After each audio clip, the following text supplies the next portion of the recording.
അതായത് അഖിൽമാരാട്ട ഭാഷയിൽ പറഞ്ഞാൽ വേടൻ മുന്നോട്ട് വെക്കുന്നത് ബിജെപിയുടെ രാഷ്ട്രീയമാണ്. രണ്ടുപേരും വർഗീയതയാണ്. ബിജെപി എവിടെ വർഗീയത മുന്നിൽ പച്ചവെള്ളം ചവച്ചു കുടിക്കണ പഞ്ചപാവം അങ്ങോട്ട് ഇറങ്ങിയില്ലേ അഖിൽമാരല്ലേ? അഖിൽമാരാർ പലതും പറയും. അതെന്താ ചേച്ചി അഖിൽമാരാറ് പലതും പറയുന്നത്? അഖിൽമാരാറ് നിങ്ങളുടെ പാർട്ടിയിൽ മെമ്പർഷിപ്പ് എടുത്ത് പ്രവർത്തിച്ച് നിങ്ങളുടെ സ്ഥാനാർത്ഥിയായിട്ട് മത്സരിച്ച ആളാ.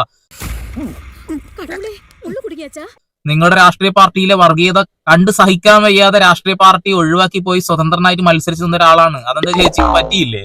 പരാതിക്കാരി പാലിക്കുന്ന ഈ മാന്യത, ഈ അന്തസ് സാക്ഷികളായി നിങ്ങൾക്കും പാലിച്ചാലെന്താ? നരേന്ദ്രമോദിക്കെതിരെ, BJPക്കെതിരെ, RSSനെതിരെ പറഞ്ഞിട്ടുണ്ടെങ്കിൽ ജനാധിപത്യ രാജ്യമാണെന്ന് നോക്കൂല, ഞങ്ങൾ ബഹളം വെക്കുന്ന പറഞ്ഞു. നിങ്ങൾ ബഹളം വെച്ചോളൂ, അതിനിപ്പോ എന്താ? ഇത് ജനാധിപത്യ രാജ്യമാണെന്നുള്ള ബോധം ചേച്ചിക്കുണ്ടല്ലോ. അതിനൊരു ബുദ്ധി വേണം, അതിവനില്ല. ഞങ്ങൾ വർഗീയ ഫാസിസ്റ്റുകളാണ്, ഭയങ്കര ഭീകരവാദികളാണെങ്കിൽ വേടൻ ഒരു സ്റ്റേജ് കംപ്ലീറ്റ് ചെയ്യില്ല. എന്നാ തോമം മുടിയൊന്ന് നീട്ടി വളർത്തും SI സോമം പിള്ളയ്ക്ക് ചെരക്കാൻ. നിങ്ങൾ പറയൂ, ഇത് ജനാധിപത്യ രാജ്യമാണ്, ഇവിടെ ഞങ്ങളുണ്ട്, നിങ്ങളെ കൊണ്ട് എന്ത് ചെയ്യാൻ പറ്റും എന്നൊക്കെ ചോദിക്കും. അതിനിപ്പോ എന്താ ആലോചിക്കാനിരിക്കണേ? ഇവിടെ RSSകാർ എത്ര വലിയ ഭീകരവാദികളും വലിയ പ്രശ്നക്കാരുമാണെങ്കിൽ നിങ്ങൾ എത്ര അംഗരക്ഷകരെ വെച്ച് വേടൻ നടന്നാലും വേടൻ ഒരു സ്റ്റേജ് പാടും, രണ്ടാമത്തെ സ്റ്റേജിൽ വേടൻ അവിടെ പാടിക്കില്ല.